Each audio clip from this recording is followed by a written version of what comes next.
I used to work the late shift at a small family restaurant off I-84 in Oregon. It wasn't a dangerous place, unless you count the occasional drunk driver stumbling in after midnight. I usually worked alone after 10 p.m., just me and one cook in the back. One rainy Thursday night in November, we were dead slow. 0 customers since 9 p.m.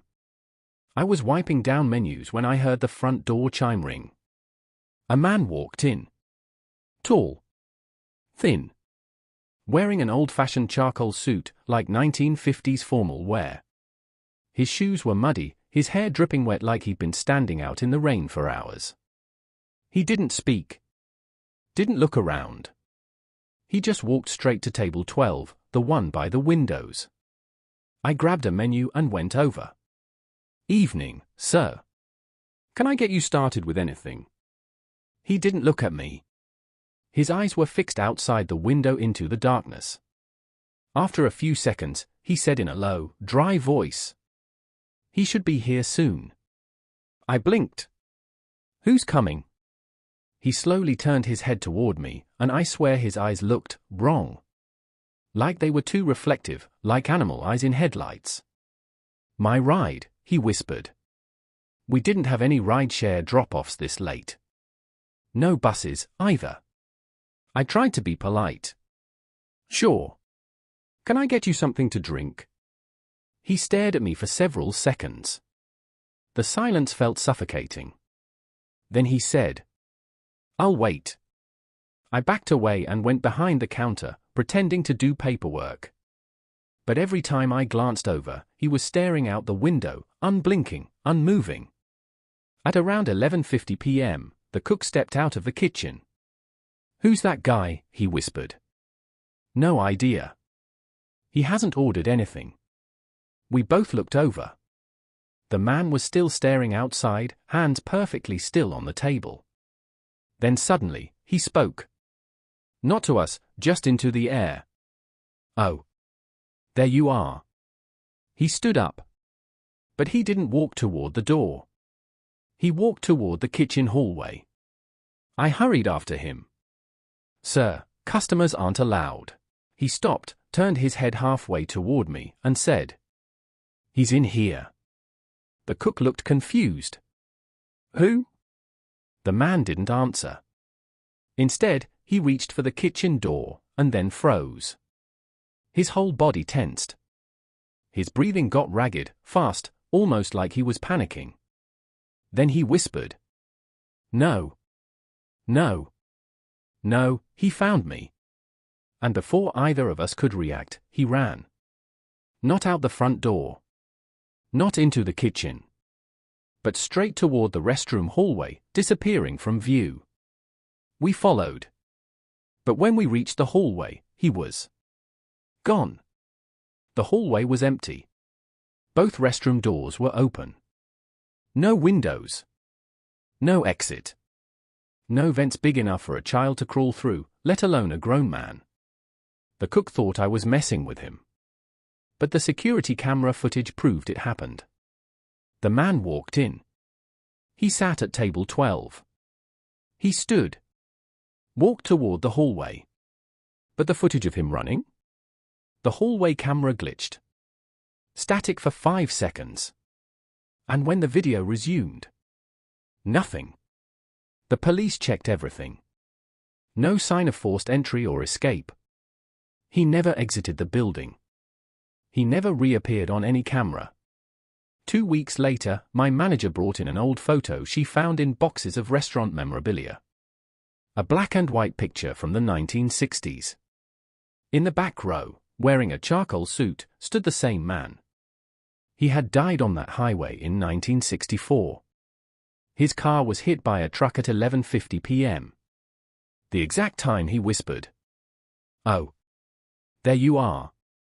After that night, nobody sat at table 12 anymore. Not even during the day. People said every time you walk past it, the seat cushion feels warm. Like someone just stood up.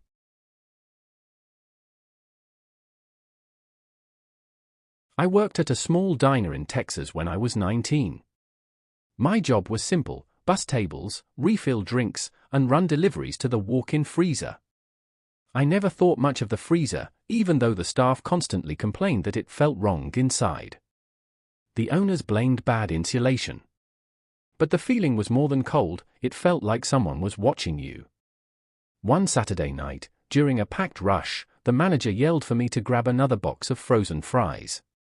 I ran into the kitchen, yanked open the heavy freezer door, and stepped inside. Immediately, something felt off. The light was flickering. The air felt heavier than usual. I found the fries and turned to leave. When the freezer door slammed shut behind me, I dropped the box. "Hey! I'm in here." I pounded on the metal door. No one answered. The kitchen noise should have made it impossible to hear me, but usually someone noticed. I tried the latch. It wouldn't budge. The flickering light finally stabilized. But now it was dimmer. More yellow. And then I saw it. Footprints. Not shoe prints. Bare feet. Small, like a child's. Trailing from behind a storage shelf to the back corner. I froze.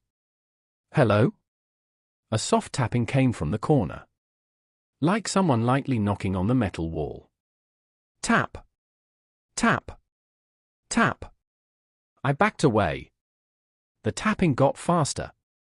Tap, tap, tap, tap. Then it stopped. I held my breath. The freezer went completely silent until I heard breathing. Soft. Shaky. Coming from right behind the shelves. I slowly peeked around the corner. There was a boy. About 8 years old. Crouched behind a crate. Pale skin. Blue lips. Frost on his eyebrows. Shivering violently. "Kid, are you okay?" He didn't answer. He just stared at me with glassy eyes. I stepped toward him. That's when he whispered, "Don't let him in." I froze. "Who?" The freezer door handle rattled violently. Someone was trying to open it. The boy's eyes widened. He followed me.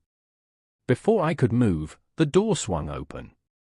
My manager stood there, furious. "What the hell are you doing? We needed those fries." I turned to point at the boy. But the corner was empty. No footprints. No Frost. Nothing. The manager dragged me out and sent me home early for hallucinating on the job. That night, I researched the diner. I found an old newspaper clipping from 1998. Local boy, age 8, freezes to death inside restaurant walk-in freezer after getting trapped. The picture? The same boy. I quit the next day. But sometimes, when I drive past that diner at night, I see a small face in the dark freezer window. Just watching. In 2020, I worked at a 24-hour restaurant off a rural highway. Nights were slow, mostly truckers or drunk college kids. But the night that haunts me felt different from the moment it started. At 2:40 a.m., the door chime rang. A woman walked in. Thin, soaked from the rain, wearing a torn red dress. Her hair was matted to her face, and she was barefoot. I instinctively said, "Are you okay?" She didn't answer. She just pointed to a booth and sat down. I brought her water and a menu. But when I placed them on the table, she whispered without looking up, "He's almost here."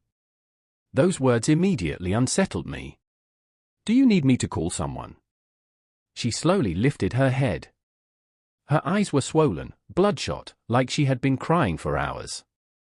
In a shaky voice, she whispered, "He said he'd find me." Before I could respond, the power flickered. The lights dimmed, the soda machine sputtered, and the neon sign outside buzzed loudly. The cook yelled from the kitchen, "Everything okay out there?" I didn't answer, because the woman suddenly stood up. Her entire body trembled as she pointed toward the front doors. "He's here." A figure approached the glass. Tall. Broad. wearing a raincoat soaked dark from the storm. His face wasn't visible under the hood.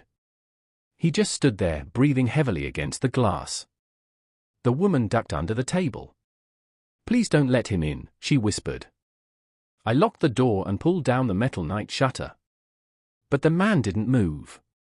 He kept standing there, staring in. After 2 minutes, I called the sheriff's office. While I waited, the woman crawled out from under the table and grabbed my arm hard. Her voice was barely audible. "He's not alive." I thought she was having a panic attack.